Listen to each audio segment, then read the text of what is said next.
haasa'u nama gariitiin naqamaasisuu deema'u.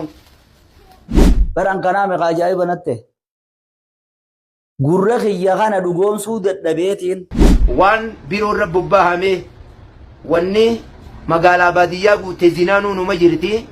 innummaan waan jimaarra nama mirqaansuu qabee na fakkaatteen. Daajimaan fayyaa namaarraan gahuun nu gargaaranii qorachuu qabuun. Waan jimaarra nama macheessee jechuu jira mire. Hawwadaa'iin fudhadhe jimaa kana bakkittiin amma jiru gartee magaalaa Adareeti. Jimaa fi wallee bunaa fi waan biraa takka walii hidhatee as bahe malee namni saniifumaafu. Akkuma miidhaa qabuun faayidaas qaba waan ta'eefin. Adillaan wallee tanuma fooqirraa bararuu taakka. Halkanii guyyaa adda wallaaluu lama dhiiraa fi dubartii adda wallaaluu sadii kana ragaan ati himtu.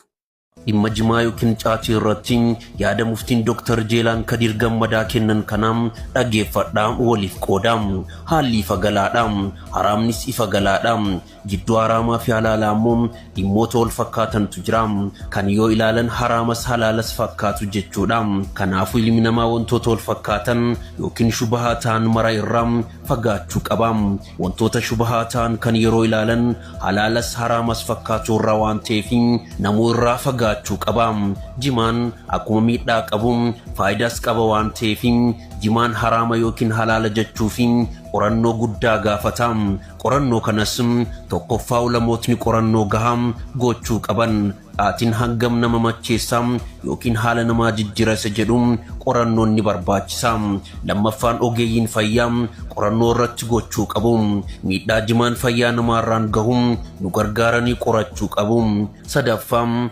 mootummaan qorachuu qabam miidhaa jimaan dinagdee fi jireenya hawaasummaarraan gahum qorachuu qabam erga kana hunda irratti qorannoo gaggeessineen boodam miidhaa isaatu caalamu faayidaa isaatu caalessa jedhurraan dhaabbannee fatwaa itti kennina jechuun muftiin nuti jaallannuu fi kabajnu Dr. Jeelaan Kadir Gammadaa dubbatanii jiru ammas umriin isaanii fayyaa waliin rabbiin nuuf haa dheeressu nuuf jiraadha. Haasa'u nama gariitiin naqamaasisuu deema'u. Kanaaf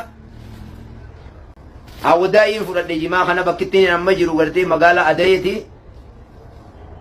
Nama uwwaaleetiin karaa hawwadaa'e kadhatti qabrii irraa gartee amma mana Mustafaa Yuujee jaaniin naggaatee jimaa beekama achiin fudhadhe jimaa kanallee tamalkan aslaale hono yoo haasa'uu barbaade maal jettanii waa wal cinaa kaayanii walitti haasa'an san si wajjiin haasa'uu barbaanna je'ee silkii gama keessaatiin na yaammatee waa'ee jimaa irratti mee niqaasha ilmiirraa mee oo xiqqashoo waa'ee jimaarraa wajjiin haasa'inuu je'ee osoo niifi gartee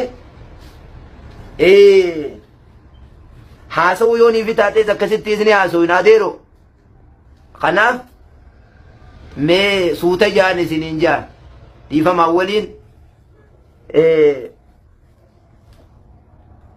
barcumarra ta'anii muka namatan ja'anii barcumarra ta'anii muka namatan ja'anii kanaaf insha Allah obboleeyyan kiyyaa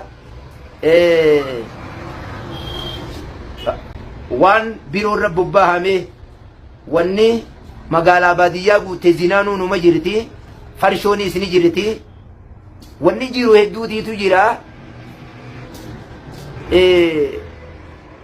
سيبويه نكيجي ترك الموجود وطلب المفقود ليس من باب الإكمال وان جرتو ديسني وان نجر هادون بكم سامي تيجي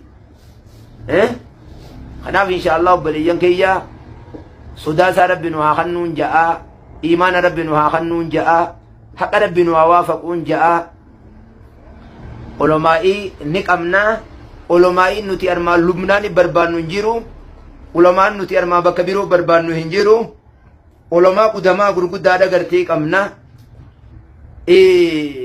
نما علماء عرب سجروتي تجرا بيتين يتنا علماء غرغدام قدماء ميقاتي تغرتي الرابه نمني بيا هررجي تنتي وهي نمجئ كمان اكا غرتي نما غرتي خيبرت تمران غرغره جئ گيسوتي جان بيا هررجي تن ilmin itti magartee khayuun akkana magartee timira khaybarittiin gurgura jee geeysu biyyuma timiro hoomishu yogguu timiraan gurgura jee geeyse maal fakkaat kanaaf